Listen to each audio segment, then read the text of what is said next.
Hola, buenas noches. Las y los saludo cordialmente.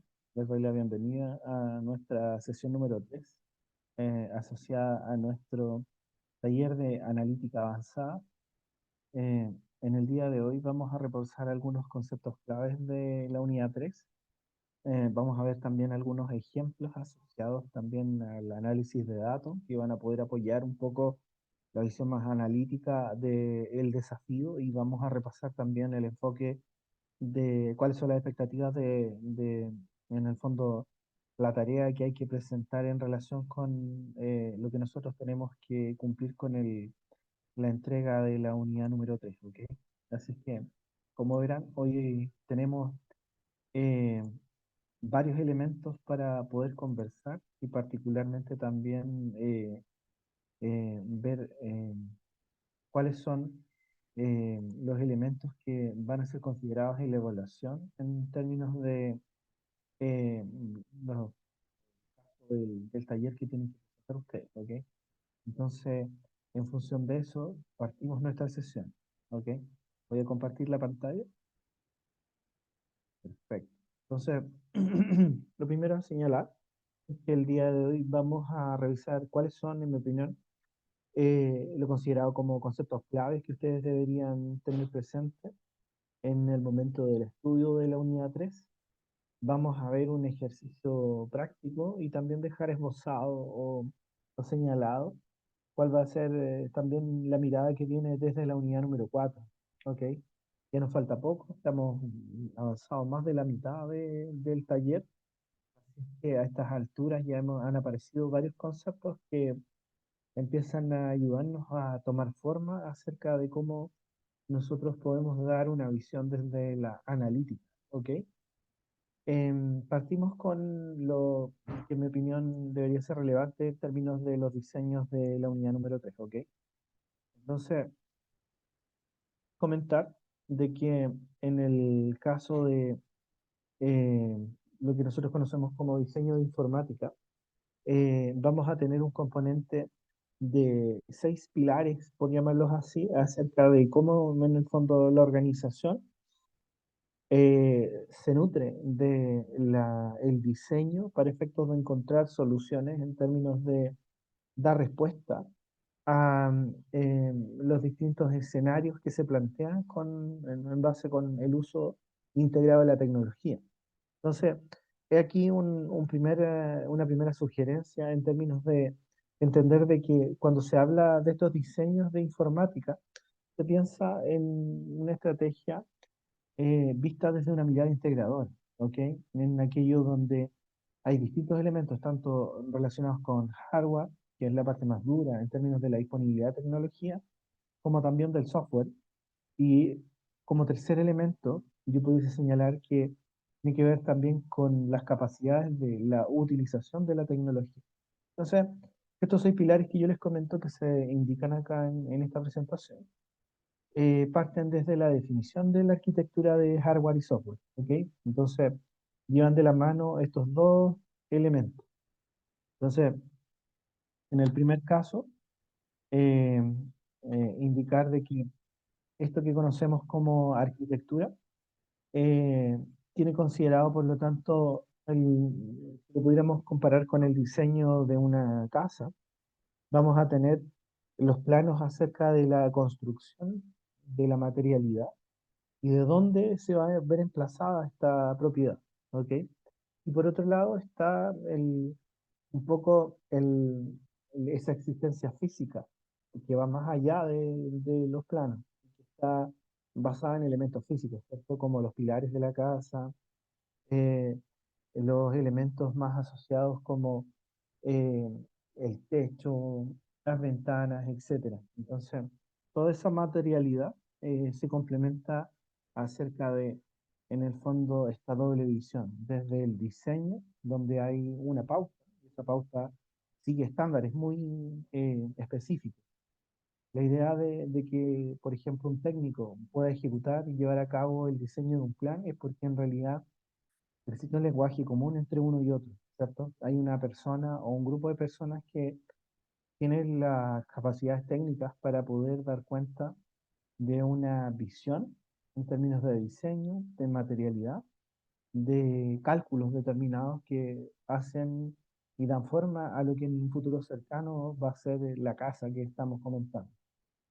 Pero también el que ejecuta tiene un arte que es en definitiva, primero, poder seguir las pautas que fueron definidas, pero también mezclarlo con su experiencia personal, técnica y profesional. Entonces, ha ocurrido donde de repente esta falta de comunicación entre una unidad y otra genera un distanciamiento de un poco del objetivo principal, que es lograr el resultado final de una construcción. Y aquí tengo también un ejemplo práctico, dado que hace un par de años atrás, acá en la ciudad de Santiago, precisamente a la altura de Manquehue, se encuentra una pasarela peatonal. Resulta que la pasarela peatonal, eh, a pesar de tener un diseño muy moderno, arquitectónicamente hablando, comenzó a sufrir fracturas de su estructura y materialidad y llamó mucho la atención porque para hacer una construcción relativamente nueva, empezó a presentar tipos de problemas que no habían sido vistos en construcciones acá en Chile en esos años. Entonces, cuando los periodistas fueron a entrevistar a la gente que estaba ahí, encontraron maestros de la construcción y ellos respondieron a la entrevista diciendo de que ellos habían advertido a los arquitectos acerca de que esto podía ocurrir, pero que no fueron escuchados. Entonces, si ustedes se dan cuenta, esta falta de integración entre la experiencia y el diseño, al final del día generó un distanciamiento acerca del propósito general, que era lograr un producto de alta calidad. Entonces, esto que nosotros estamos viendo en ese primer pilar, esta definición de arquitectura, a pesar de que puede ser de hardware y software, deben estar relacionadas y de alguna manera deben tener una visión común acerca del posible resultado que se desea obtener. Y de alguna manera la palabra clave acá es la calidad. Entonces, cada miembro de estas unidades debe trabajar con un sentido de trabajo en equipo, pero respetando lo que se conoce como calidad. Posteriormente, el segundo componente, y que lo vemos acá en esta segunda cajita que señala la unidad número 3, se relaciona con la construcción de espacios físicos y virtuales, ¿ok? Entonces, tal como se señala hoy en día, una parte relevante acerca de la administración de la data de las empresas no pasa necesariamente por la disposición física, como hace un par de años. Por ejemplo, anteriormente se dependía mucho del tamaño de los servidores que podía tener una empresa y con todo lo que eso significaba.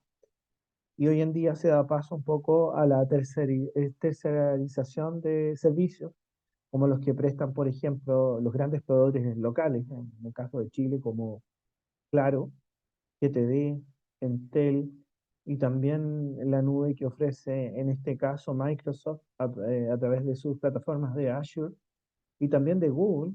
Entonces, hoy en día existe lo que conocemos como una especie de carretera virtual, pero que está complementada con estos espacios que se denominan nubes. Y estas nubes son las que se hacen cargo de disponibilizar la data de las empresas. ¿Ok?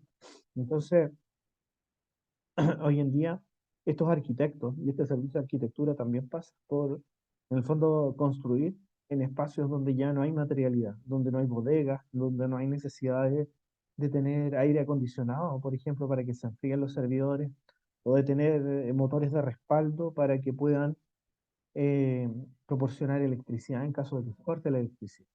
Eso desde la mirada un poco genérica, ¿cierto?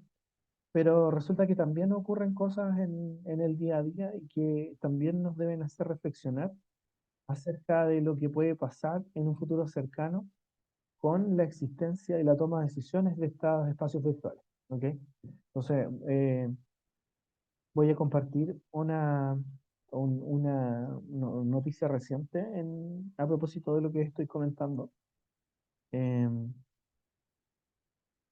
y que se relaciona con un tema a propósito de los grandes servidores que hay en Chile de servicios de data center, ¿ok? Entonces, esto apareció, acá dice, a causa de un ciberataque que ocurre. Lo voy a ampliar, ojalá que se pueda ver bien. Entonces dice, con fecha 13 de noviembre, estamos a 20, vale decir que esto ocurrió, se publicó hace 7 días. Entonces, dice, los ciberataques a servidores de GTD, empresas acuden a tribunales por pérdidas económicas, ¿ok? Entonces aquí hay dos visiones, ¿ok? Está la visión de quien vende y presta este servicio en la nube, eh, identificado en Chile como la empresa GTD, y por otro lado, las empresas que compran ese espacio virtual para disponibilizar sus datos. Entonces, se entiende de que esos servicios se relacionan a través de una modalidad que se conoce como on-demand y que en el fondo están disponibles de acuerdo con las necesidades de la empresa. Entonces, recientemente esta empresa GTD fue en el fondo víctima de un ciberataque que indisponibilizó todos sus servicios de la nube. Y esto de alguna manera también repercutió en los servicios que consumían o administraban empresas privadas. Dado eso, hay empresas que en el fondo perdieron su capacidad operativa al no poder acceder a sus datos que se encontraban en la nube de GTD. Entonces esto generó una persecución en tribunales debido a estas pérdidas económicas que generan las empresas. Entonces aquí dice que la primera empresa es Odis SPA y ASA Abloy Chile, y estas empresas están exigiendo a través de un recurso de protección que este proveedor GTD restablezca los servicios que todavía no proporcionaba a esa fecha y que de alguna manera retome el curso normal de los servicios, ¿ok? Entonces, a pesar de que ellos señalaban de que se generó un ciberataque, este ciberataque en el fondo generó una afectación completa a sus servicios de datos que proporcionan y venden, pero también se afectaron no solo servicios digitales en Chile, sino que también en Perú. Entonces, a pesar de que la empresa disponga sus mejores esfuerzos para restaurar los servicios, ocurre de que en el diseño y el plan que tiene una de las empresas afectadas, solo disponían de un gran proveedor. Y eso de alguna manera deja también al descubierto que no existe una política de respaldo en términos de la disponibilidad de los servicios. Anteriormente, en el pasado, cuando existían los servidores que disponían las empresas, siempre había un disco duro de respaldo en caso de que ocurriera este ciberataque. Pero hoy en día, dada la confianza o alto nivel de confiabilidad que tienen las empresas que ofrecen estos servicios, los clientes de alguna manera tienden a confiarse acerca de que los datos siempre van a estar. Y acá hay un ejemplo claro de que pueden fallar cosas que a lo mejor no están dentro de ese parámetro. Así es que ahora básicamente queda simplemente esperar, pero también con la idea de que cada día que pasa significa para las empresas en el fondo dejar de percibir ingresos. Y eso es súper grave, que en vez de proporcionar servicios, finalmente la empresa está proporcionando problemas. Entonces no se cumple este objetivo. Volviendo un poco a la modalidad de lo que estábamos conversando, que vamos en el lado 2 de 6 de esta diseño informática, posteriormente corresponde hablar del diseño y la habilitación de las redes, ¿ok? Entonces, ahí hay distintos tipos de redes y modalidades sobre las cuales las empresas tienen su construcción, para posteriormente pasar al ambiente de explotación con la instalación. Ahí vienen varios elementos, como la gestión de los datos, los paquetes auxiliares, las bases de datos y también entendiendo de que cada base de datos tiene un diseño particular acerca de la data que va a consumir. Posteriormente viene el poblamiento de los datos, ¿ok?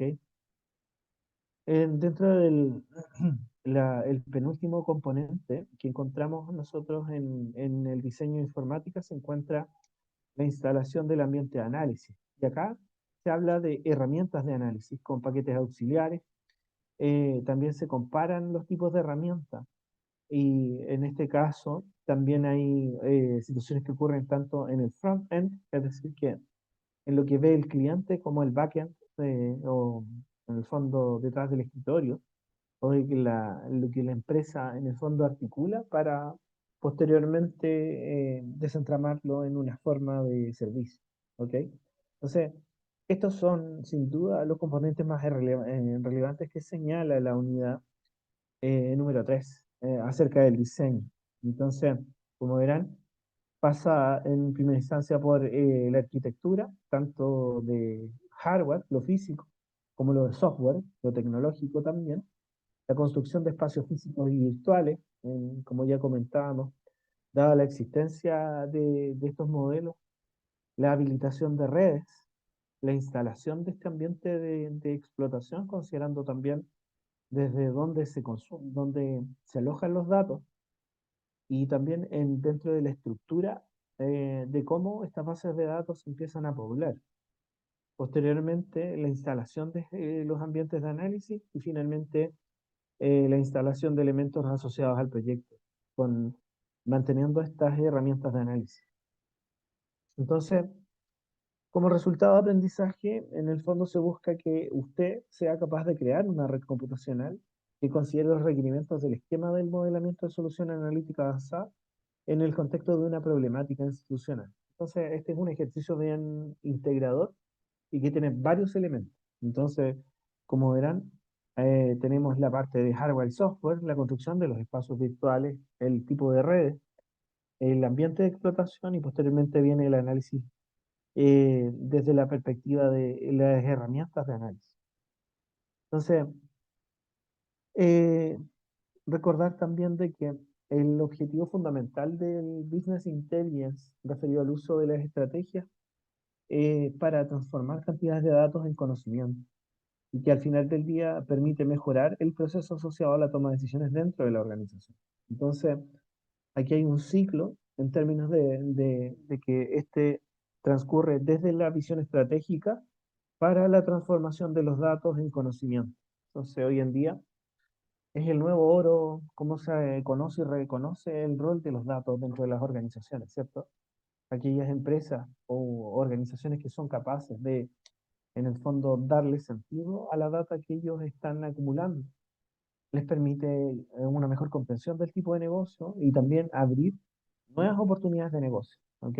Que de alguna manera nos obligan a pensar fuera de la caja, ¿ok? Entonces las empresas hoy en día están abiertas a este tipo de soluciones y buscan también de alguna manera ofrecer soluciones también que estén a la medida de lo que el cliente busca.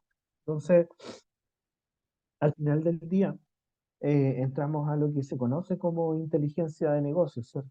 Y para nosotros nos interesa no solo el cómo estas interacciones se logran articular entre ellas, sino que también cómo la información es analizada con vista en la mejor toma de decisión.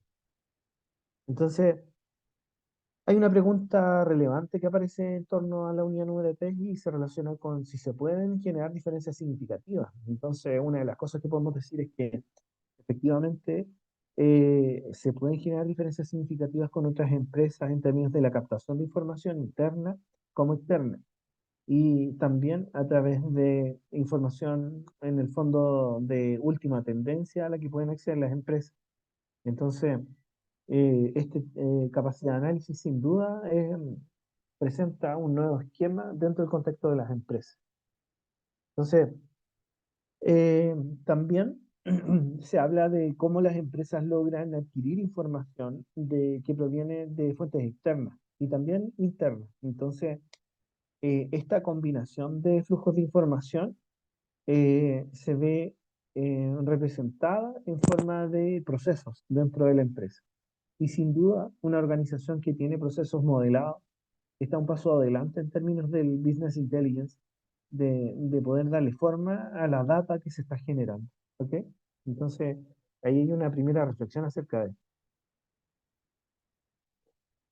También, entonces, en términos de gestión de datos, también se habla de la evaluación de la información y de la reportabilidad en términos del diseño informático. Entonces, se busca abordar tanto la arquitectura de hardware y software y que en el fondo tener a la vista consideraciones en términos de la construcción de estos espacios físicos y virtuales, como lo que comentábamos recién del caso GTD. Entonces puede ser de que la misma organización advirtiendo este tipo de situaciones tenga a la vista que a lo mejor es necesario tener información de respaldo en otro tipo de proveedores. Entonces, eh, al igual que los potenciales accidentes que puedan ocurrir, no sé, en un avión, y que se caiga, por ejemplo, la red completa o que la empresa no pueda acceder a su data, genera complicaciones como las que nosotros veíamos, es decir, una pérdida de valor, una pérdida del costo de oportunidad también de que las empresas no pueden seguir desarrollando negocios hasta tener acceso a sus bases de datos. Y finalmente también en términos de los distintos escenarios sobre los cuales pueden desarrollar sus negocios. Entonces, acá hay una enseñanza importante para las empresas que se vieron afectadas en términos de poder disponer de al menos dos elementos de respaldo y que sean opuestos entre sí. ¿Ok? Eh, en términos de la capacidad de crear una red computacional, sin duda, una de las cosas que le da como base o sustento a este requerimiento es el esquema de modelamiento y solución de analítica avanzada en el contexto de una problemática institucional. Ahí está un poco cuál es la piedra angular, por decirlo así. Entonces, para ir cerrando acerca de cuáles son los puntos claves de la unidad 3, yo diría que la definición de la arquitectura de hardware y software. Dos, la construcción de espacios físicos. Tres, la habilitación de redes. Cuatro, la instalación de un ambiente de explotación. Y cinco, la instalación de un ambiente de análisis. Entonces, estos son los pilares que establecen en el fondo todo lo necesario para poder implementar tanto la arquitectura con hardware y software. ¿Ok? Entonces, en relación con la exploración de datos, eh, se hace hincapié en términos de que esta se inicia cuando el analista pone en perspectiva visual un conjunto de datos y busca comprender lo que sucede, desde el resumen de información, las tablas, diagramas, gráficos y otros documentos. ¿Ok? Entonces, acá vamos a revisar un ejercicio general que está hecho en el programa RStudio, ¿ok? Pero en su versión online. Yo les voy a mostrar primero la problemática, cómo se ejecuta, cuál es la reportabilidad que entrega una herramienta como esta y cuáles son sus ventajas. Y después les voy a mostrar a través de este ejercicio también la posibilidad que tiene una persona como nosotros de poder crear una cuenta nueva en un programa que proporciona la misma herramienta que yo les voy a mostrar con la de escritorio que tenemos acá. ¿Ok?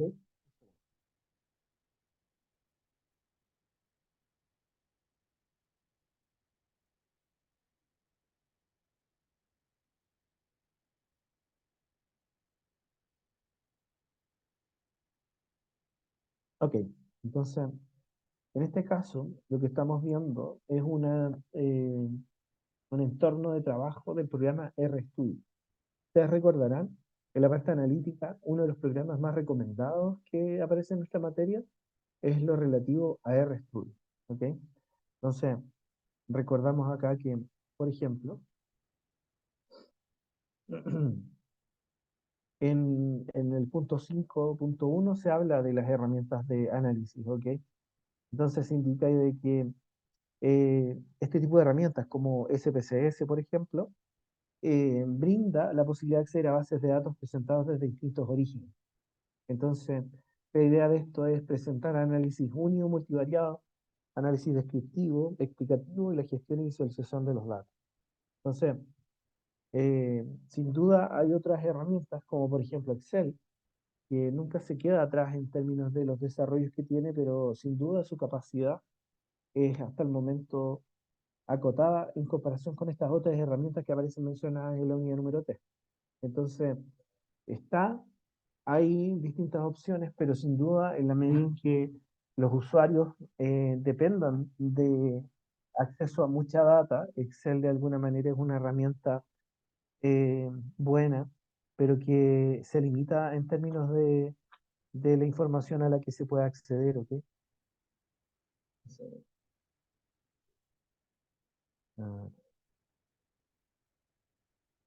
entonces, Eh, la búsqueda el desarrollo de esta base de datos y la conexión de la información tiene un propósito fundamental que es poder conectar estas bases de datos a través de estos modelos que nosotros creamos en proyectos tipo BI. ¿Ok? Entonces, dentro de la materia se indica de que muchas veces se toma como insumo de la base de datos las disponibles bases de datos creadas en estos archivos XLS tipo planilla Excel, que permiten realizar algunas operaciones de depuración organización y limpieza de data, ¿ok?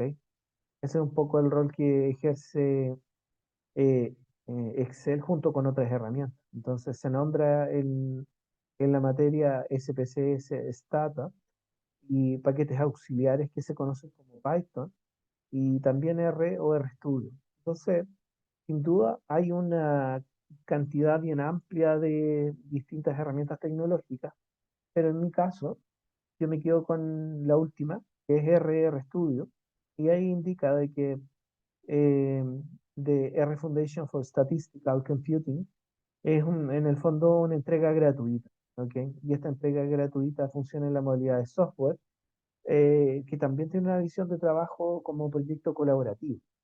Entonces, vamos a ver dos escenarios distintos. Primero el problema y después las herramientas, ¿ok? Entonces, en el primer caso, vamos a crear datos ficticios en nuestro software. Ustedes van a ver acá cuatro ventanitas dentro de RStudio y esas ventanitas de alguna manera tienen la posibilidad de interactuar entre sí. En el primer caso, nosotros tenemos acá código o en el fondo trozos de código que posteriormente se visualizan acá en su ejecución en la consola. Acá en la sección derecha son en el fondo las variables como medioambientales que tiene la base de datos que uno está ejecutando y finalmente en el costado inferior derecho están tanto los activos como los gráficos a los que pueden acceder los distintos analistas, ¿ok? Entonces, en este caso se crea una base de datos a través de una modalidad SetSit 42 que permite replicar la misma información. Entonces, vamos a utilizar aquí al menos dos librerías distintas. En el caso de que el usuario no las tenga, tiene que instalarlas. El comando para instalarlas es install package. En este caso, vamos a ocupar una librería que se llama CorePlot para hacer, en el fondo, análisis de correlaciones. Para activar esta librería se utiliza el comando library y se toma en el fondo el nombre de la librería que anteriormente fue instalada. Y en el caso de Scatterplot en 3D también se hace lo mismo. Se carga la librería, descarga y se carga.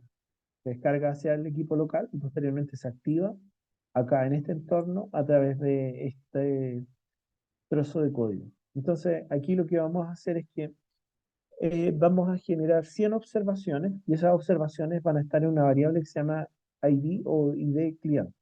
Entonces este 1.2.100 está señalando que se va a encontrar dentro de una tabla tipo data frame que va a tener las siguientes columnas. Va a tener ID o ID cliente, monto de la compra, productos comprados y tiempo en el sitio. Es decir, un análisis de negocio de personas que visitan y compran a través de un sitio web. Es decir, que este tipo de problemas nosotros no sería raro que lo encontremos en términos generales. Entonces, si tú tienes la base, lo que hay que hacer es importar los archivos. Aquí un modo de ejemplo. En esta modalidad, tú tienes la opción de eh, importar archivos tipo texto, pero también desde archivos tipo Excel, SPSS, Stata, etc.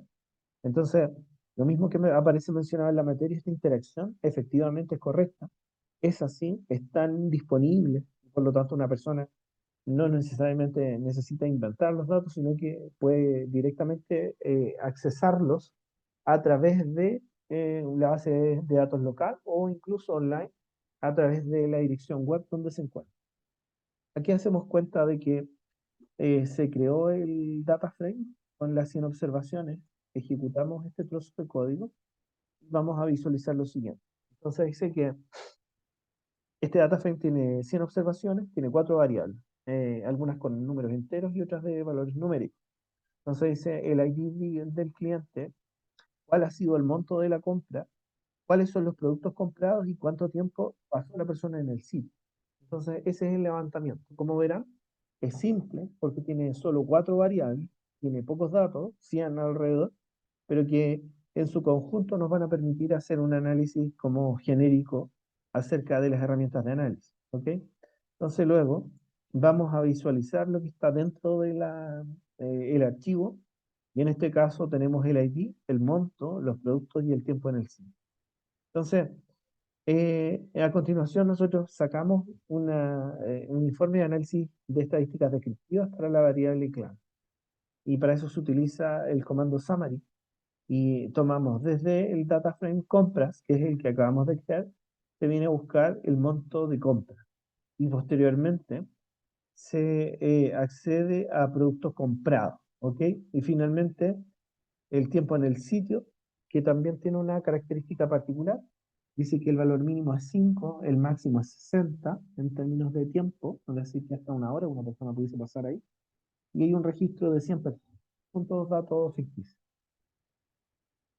Entonces, con Head, nosotros llamamos al contenido de esta base de datos que creamos y con Summary vamos a ser capaces de ver cuáles son los montos que están dentro. Entonces, este summary que aparece ejecutado en la parte inferior de la consola nos dice que, por ejemplo, en términos de compra, el mínimo son 29,36, que estos deben ser dólares según el data frame. Adicionalmente, sabemos de que la media es 51,35. Eh, ¿Qué más? El tercer cuartil y el máximo, en este caso es de 74,39. Lo mismo aplicamos entonces para los productos comprados y para el tiempo en el sitio. Entonces, ya tenemos ahí una pequeña salida de información. Entonces, vamos a crear un histograma con los montos de las compras para apoyar el análisis visual que se realiza. ¿Ok? Entonces, lo que sabemos acá es lo siguiente.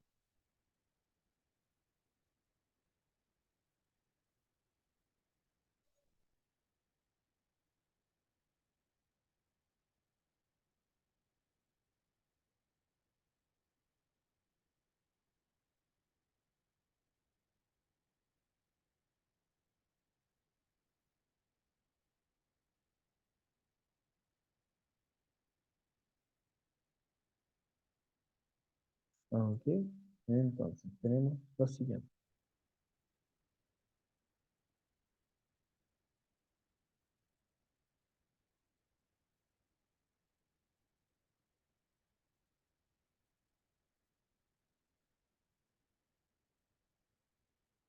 Ok, entonces acá nosotros tenemos la siguiente imagen, ¿cierto? De esta distribución de los montos de compra. Tenemos un gráfico de barras donde señala un comportamiento acá en términos de la frecuencia que pasa en términos de monto que se encuentra sobre 55, en estos son dólares, por ejemplo, entre 55 y 60 se encuentra el pic de compra, con una frecuencia superior a 20, ¿ok? Así es que con eso ya tenemos una primera aproximación de este análisis visual que se señala desde la visión más analítica. Luego, nos interesa también analizar cuál es la dispersión de los datos, ¿ok? Entonces, acá, por ejemplo, nosotros podemos ver de que hay productos comprados y el monto de compra. Entonces, hay productos acá que se escapan mucho en términos de su relación con la media. Por ejemplo, acá al menos hay una persona que está en una compra superior a 10 personas y que su monto es más allá del promedio en términos de monto. Entonces, como el caso de la o el mejor cliente que tiene este negocio virtual. Luego, se avanza hacia la realización de una matriz de correlación, ¿ok? Y para poder visualizar la matriz de correlación le vamos a asignar un color. Y en este caso, vamos a visualizarlo acá y nos dice lo siguiente. Entonces, dice que la matriz de correlación está asociada tanto entre el monto de compra con los productos comprados y finalmente el tiempo de ejecución. Como esta es una matriz de 2x2, tiene la misma información que se marca en azul, es el nivel de asociación de la columna con sí misma.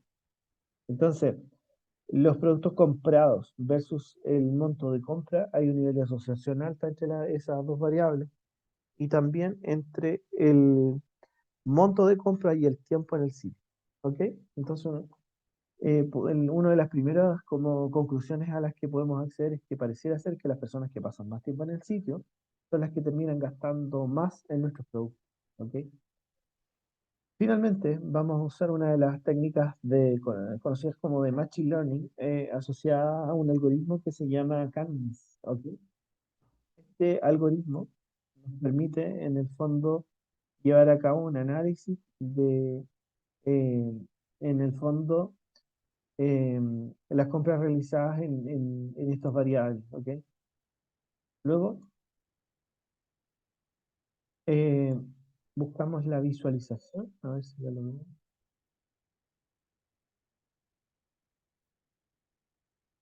Ah, aquí hay un problema con el largo del gráfico. Largo para este módulo. Ahí. Ujú.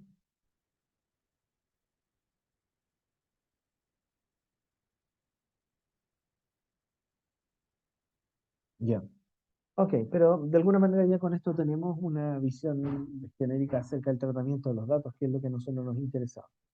Ok, entonces, ahora, si tú quisieras hacerlo, hacer esto mismo en tu computador, tienes varias opciones. Una de las opciones que yo recomiendo es que puedas activar tu cuenta en POSIT. POSIT Cloud se llama el proveedor. Acá voy a ingresar al sitio web.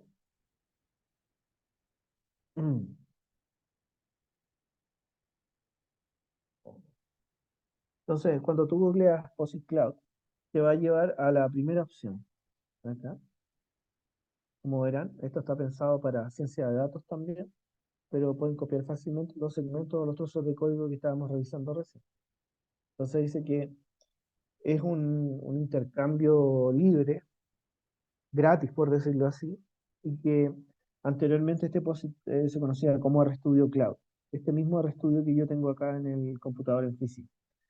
Y una persona que en el fondo se loguea tiene acceso también a trabajar de manera virtual.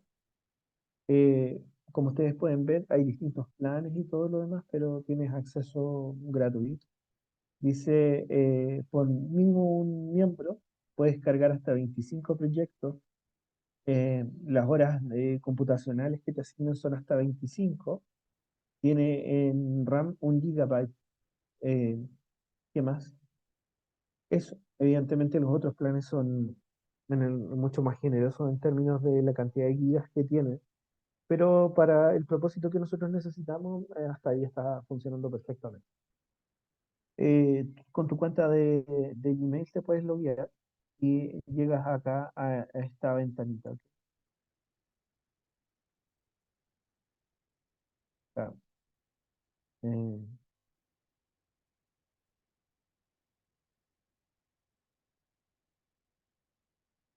acá.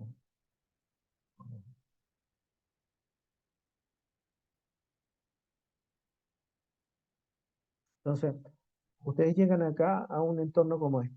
Entonces, acá tienen la posibilidad de crear nuevos proyectos y como verán, en esta sección tienen la opción de crear a través de un nuevo RStudio, pero también pueden crear un entorno para utilizar y trabajar con Python a través de Jupyter. Y finalmente también pueden crear directamente su sesión en Git como repositorio para almacenar el código que realizan. Entonces, pueden crear un nuevo proyecto desde una plantilla o un nuevo proyecto simplemente desde cero. Aquí, por ejemplo, hay proyectos que yo ya tengo cargados en algunas clases que he realizado. Y nos va a mostrar en el fondo el entorno. Convengamos de, como les mencionaba, esto es gratuito, así que no hay problema hacer una cuenta y probarlo y hacer como la idea esto del mini proyecto que yo les mencionaba anteriormente. Entonces, de acuerdo con la velocidad del Internet, evidentemente van a tener acceso a la cuenta de manera más rápida. Entonces, aquí se despliega, dice que el logueo fue exitoso y que me da acceso a esta plataforma.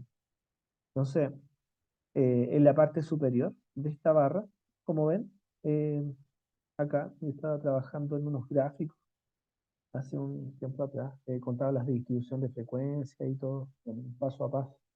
Pero lo relevante acá es que tiene la misma estructura de este entorno que yo les había mostrado antes, ¿ok? O sea, fácilmente ustedes pueden replicar este mismo código sin la necesidad de bajar RStudio en su computador. Y adicionalmente, tú puedes compartir el link de este trabajo y un tercero puede acceder a tu tarea y aportar con, en el fondo, opiniones sobre este trabajo que tú realizas. Entonces, es bien atractivo el que esté disponible así y con un nivel de confiabilidad alto. Acá una de las cosas o una de las ventajas que uno tiene es que no necesitas instalar mayor cantidad de librerías. Con eso liberas tú de la posibilidad de tener que estar utilizando memoria de tu disco local, porque acá simplemente basta con llamar a la librería y la librería va a aparecer en forma automática. Entonces, te ahorras ese gasto que puede significar el tener o acceder a una librería en particular. ¿Ok?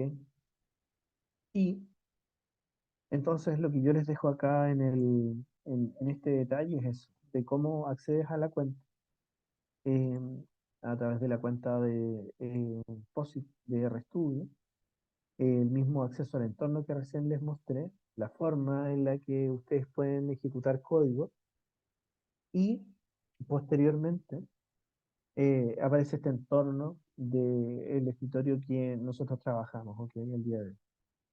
Así es que eso en esa parte del uso de RStudio. Y mi segunda sugerencia está relacionada con la suite de Google, que se llama Colab, ¿ok?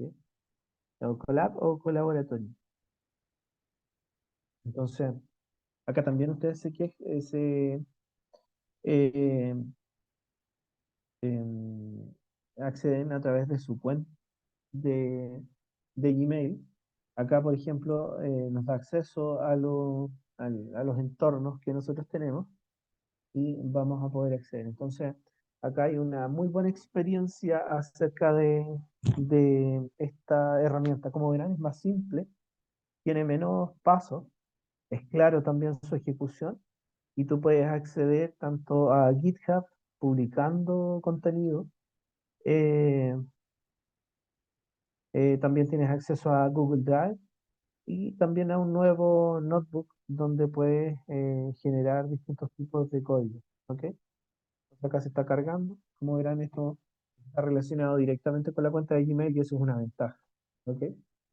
Entonces acá, cuando tú vas a guardar, tienes la posibilidad de incluso descargar el print que estás haciendo. Acá también tú puedes compartir con terceros.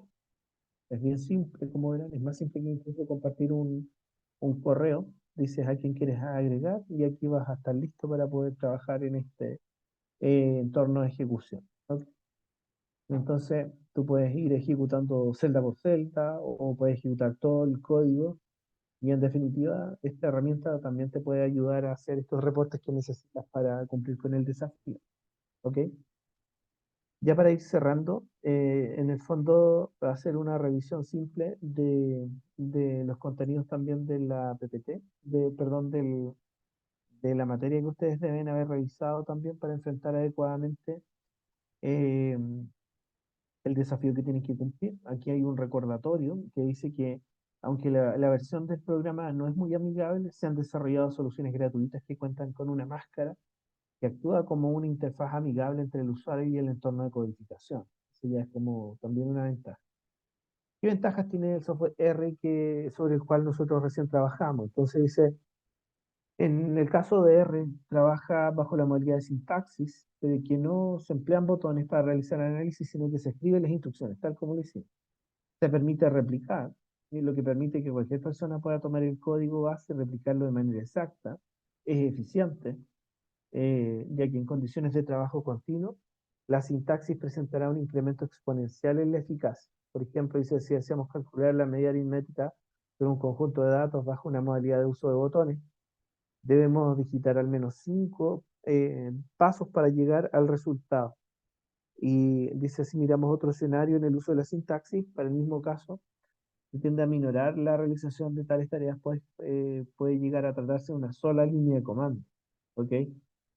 En términos del control, permite que una persona casi total al respecto de análisis eh, que permite al analista definir detalles de que los programas con botones se configuran por defecto. Y, ¿qué más? Hay una comparación también en el uso de las herramientas. Dice acá que habiendo revisado todas las herramientas disponibles para el análisis estadístico, se pueden recopilar algunas versiones generales. Entonces dice, la estructura de R, la que acabamos de revisar y a la que yo les mostré, esta misma, la que les mostré el acceso a través de POSIT, dice, se muestra como la más conveniente y permite incorporar de manera gratuita paquetes adicionales a su versión, lo que posibilita a su vez el desarrollo de una gran variedad de técnicas y procesamientos de datos y análisis estadístico. También su configuración como lenguaje eh, es- hace que sea mucho más sensible y permite que se den a trabajar con datos quanti y quali. ¿Ok? Convengamos de que ahí hay dos mundos. Los datos cuantitativos dicen relación con lo que recién estábamos mirando como los data frames con información. Acá hay un ejemplo de esto. En el caso de este mini data frame tiene una identificación del cliente, tiene un monto de compra, tiene los productos comprados y el tiempo en sí. Si uno quisiera ver la base de datos, pincha acá y se va a encontrar con la siguiente información. Entonces dice que aquí están cargados los datos que nosotros revisamos, que va del 1 hasta el 100, tal cual como se acordó, y están los montos de compra, cuántos fueron los productos comprados y el tiempo en el sitio, cuántos minutos durante la persona. ¿Ok? Entonces, como verán, si hacemos una distribución como general, hay personas que han comprado, tiene una frecuencia alta de compra. Aquí acabo de ver una que tenía 9. Es, entonces dice que gasta $44.000, puede ser, y que el tiempo en el sitio es de 23 minutos. ¿Ok? Entonces aquí ya se nos empieza a entregar información que nosotros podemos ordenar y actualizar. ¿Ok? Así es que eso es un poco la mirada de la ventaja de esta herramienta que nosotros utilizamos para hacer nuestras clases. ¿Qué más? Es recomendada por la industria. Se considera que su curva de aprendizaje es en el fondo simple y hace una comparación también entre R y Python. Dice que son las únicas herramientas que se presentan como modalidad gratuita de distribución. Entonces, eh, ahí ya tenemos en el fondo también otra mirada. Es de fácil uso también y permite esta construcción del backend.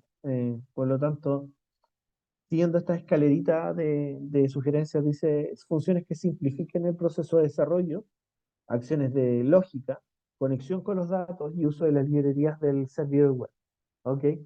Entonces, acá hay 4 elementos también que permiten darnos una mirada de cómo se construye este backend, o en el fondo la persona que está detrás del escritorio. Así es que eso, tenemos esta información. También mencionar la importancia de los dashboards, que están muy de moda hoy en día, pero que sin duda se complementan muy bien con, por ejemplo, el software de inteligencia artificial que tiene Microsoft es valioso, Power BI, pero hay que saber comprender la problemática del negocio antes de construir gráficos, ¿ok? Entonces, ahí hay todavía trabajo por delante acerca de lo que nosotros comentamos. Eh, Eso en términos generales. Entonces, el caso de ustedes, lo que se busca es que tengan esta visión integradora, que puedan aterrizarla, llevarla a cabo, ser ordenados a la hora de presentar su trabajo y finalmente permite de alguna manera, eh, no muy elegante, pero- entonces, el informe de instalación de los elementos del proyecto, tenemos el planteamiento del problema, que es la base para poder desarrollar cualquier tipo de solución tecnológica o en cualquier ámbito. Los objetivos, convengamos de que eso también tiene que tener un verbo, y cuáles son los usuarios a describir o los tipos de usuarios. ¿Ok? Entonces, aparecen también requisitos generales, funcionales de las herramientas instaladas, cuáles son estos tipos de herramientas, la planificación y los métodos. Entonces, eso nos muestra la unidad 3 al día de hoy. Así que como se ve, lo que se busca y se requiere es la creación de una red computacional considerando los requerimientos de este esquema de modelamiento de una solución de analítica avanzada. Y cuando hablamos de analítica, es preciso, es importante que él o la estudiante puedan acceder a este tipo de reportería para de alguna manera asociarlo a su ciclo de estudio, pero también para tener la oportunidad de involucrarse también en algunos mini proyectos que les ayuden a una mejor comprensión del software. Así es que esos son eh, los elementos que tenemos para la sesión del día de hoy. Les doy muchas gracias por haber estado y espero que nos veamos pronto, ¿ok? Así es que los saludo muy cordialmente. Que estén muy bien.